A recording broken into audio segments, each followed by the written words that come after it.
Y nos den versículo de día, a ver, en promedio Samuel 16, versículo 7. Esta avisa, pero el Señor avisa Samuel, no a su apariencia ni su estatura alto, sobre nota que nota importa lo que gente también, sobre gente tawak apariencia, a mi tawak corazón. Promedio Samuel 16, 7.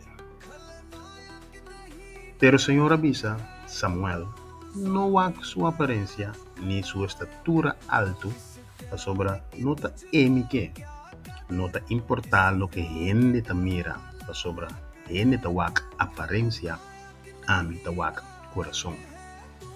Ave ya luna 2 de junio, Dios que bisabo, laga turcos de su mano, laga turcos de su mano, sobre vou por tomar decisión en robes, vou por decidir cosas en robes a base de apariencia, pero Dios te sunco tu corazón.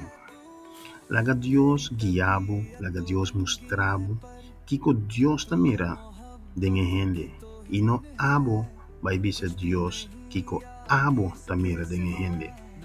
Ahora abo seguramente lo wak apariencia. Abo seguramente lo wak estatura. Abo lo wak cosas con gente te wak y mira como importante. Pero Dios te wak el corazón.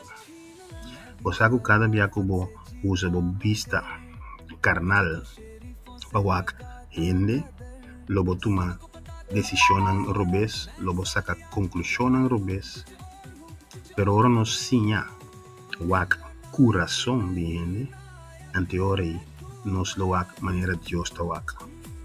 Pues awe ya luna 2 de junio pone trucos de man Dios para sobre tawak corazón.